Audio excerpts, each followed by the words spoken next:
DD Tamil நேயர்களுக்கு அன்பு வணக்கம். நாம இன்றைய பதிவில் நாட்பட்ட சிறுநீர் பாதை எரிச்சல் பற்றிய சில குறிப்புகளை தெரிஞ்சுக்கலாம்.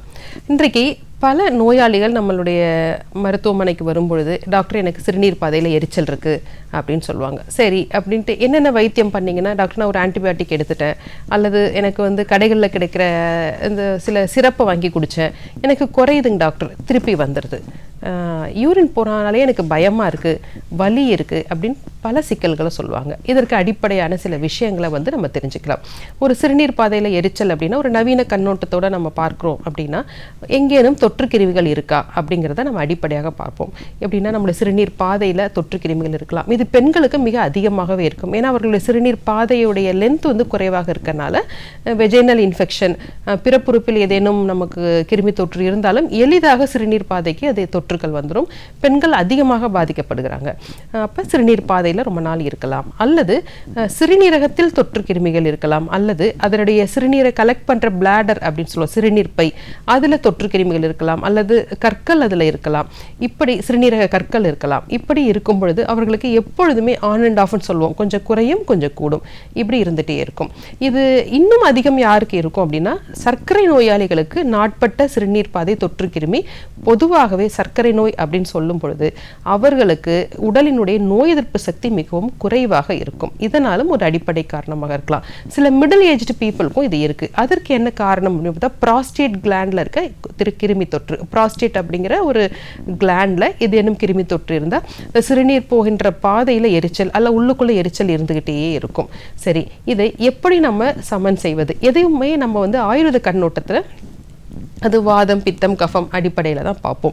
ஒரு எரிச்சல் இருக்குது அப்படின்னா அது ஒரு பித்தத்தின் தன்மையாக இருக்குது, அல்லது பெண்களுக்கு வெள்ளைப்படுதலோட சிறுநீர் பாதையில் ஒரு எரிச்சல் இருக்குது அப்படின்னா அவர்களுக்கு கபத்தன்மை இருக்குது அப்படிங்கிற அடிப்படையில் நம்ம பார்ப்போம். அல்லது வலி இருக்குன்னா நமக்கு வாதத்தின் தன்மை. சரி, இதை எப்படி உணவு முறையில் மாற்றலாம், சிகிச்சை முறையில் மாற்றலாம் அப்படிங்கிறத தெரிஞ்சுக்கணும். அவங்களுடைய அடிப்படை சிம்டம்ஸை நம்ம கேட்டுக்கணும்.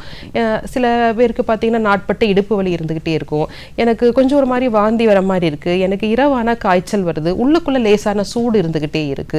ஸோ இது எல்லாமே அவர்களுக்கு கிருமி தொற்று இருப்பதற்கான அடிப்படை விஷயங்கள். சிறுநீர் சொட்டு சொட்டா போகுது டாக்டர் அப்படின்னும் சில பேர் கம்ப்ளைண்ட் பண்ணுவாங்க. சரி, இதை எப்படி அணுகலாம்? உணவுல ஃபர்ஸ்ட் பார்த்துடலாம். உணவுல நமக்கு சிறுநீரை பெருக்கக்கூடிய உணவுகள் அப்படின்னு இருக்கு. அதாவது நம்ம எல்லாருக்கும் தெரிஞ்சதுதான், வெள்ளரியாக இருக்கலாம், தர்பூசணியாக இருக்கலாம், சுரைக்காயாக இருக்கலாம், சுண்டைக்காயாக இருக்கலாம்.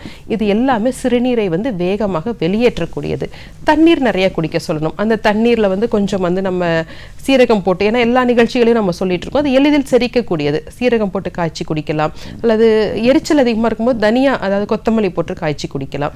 இப்படி தினமும் தொடர்ந்து வரும்பொழுது இந்த சிறுநீர் வேகமாக வெளியேறும் பொழுது கொஞ்சம் தொற்று கிருமிகள் அவர்களுக்கு குறையும். அதற்கு அடுத்தபடியாக மூலிகைகள் அப்படின்னு போகும்போது இதுவும் ஒவ்வொரு நபருக்கும் தனிப்பட்டதான். பொதுவாக நம்ம சில மூலிகைகளை சொல்லலாம். மூக்கரட்டை அப்படின்னு சொல்லுவோம், நம்ம சாலையோரங்களில் எளிதில் கிடைக்கும். புனர்நவா அப்படிங்கிறது ஆயுர்வேதத்தில். இதை கஷாயமாக வைத்து குடிக்கலாம். எல்லோருக்கும் தெரிந்த நெரிஞ்சலை கஷாயமாக வைத்து குடிக்கலாம். அல்லது இன்னும் நமக்கு அதிகமாக வலியுடன் சிறுநீர் இருக்குன்னா சுரை கொடியை காய வச்சு அதை கஷாயமாக வச்சு குடிக்கலாம். இதெல்லாம் அடிப்படையாக செய்கிறது. சரி, நம்ம மருத்துவ சிகிச்சையாக இதில் என்னென்ன செய்வோம் அப்படின்னா, முதலில் அவர்களுக்கு கசப்பு சுவையுடைய மருந்துகளை நம்ம கொடுப்போம். அதாவது புனர்நவாதி கஷாயம் அல்லது மஞ்சளும் நெல்லிக்காயும் கலந்த மாத்திரைகள் நம்ம கொடுப்போம். அதற்கப்புறம் நம்மளுடைய சந்திர பிரபா அப்படின்னு ஆயுர்வேதத்தில் ஒரு மூலிகை மருந்து இருக்கு. இது நாட்பட்ட சிறுநீர் பாதை எரிச்சல், சிறுநீரகத்தில் இருக்க தொற்று கிருமி, வெஜைனல் இன்ஃபெக்ஷன் அப்படின்னு சொல்லுவோம், சர்க்கரை நோயை கட்டுப்படுத்துவதில், இப்படி பல அடுக்குகளாக அந்த மாத்திரைக்கு ஒரு சிறந்த பயன் இருக்கு. அதை சிறிது நாட்களுக்கு கொடுப்போம். மேலும் அதிகமாக இருக்கும் பொழுது அவற்றை வயிற்று கழிவுகளை நீக்குவதற்கான சிகிச்சை, உத்தரவஸ்தி போன்ற சிகிச்சைகள், இப்படி அவரவர் உடல் தன்மைக்கு ஏற்றவாறு நம்ம மருந்துகளை கொடுக்கும் பொழுது அவர்களுக்கு நாட்பட்ட சிறுநீர் எரிச்சல் நம்மளுக்கு குறைஞ்சிரும். அப்போ அந்த சிறுநீர் பாதையில் அடிக்கடி தொற்று வராமல் இருக்கணும், அவங்களுக்கு உடல் பலத்தை அதிகரிக்கணும். அப்போ இதே மருந்துகளை நெய் வடிவில் கொடுப்போம். வஸ்தியாமய கிருதம் அப்படின்னு பேர்.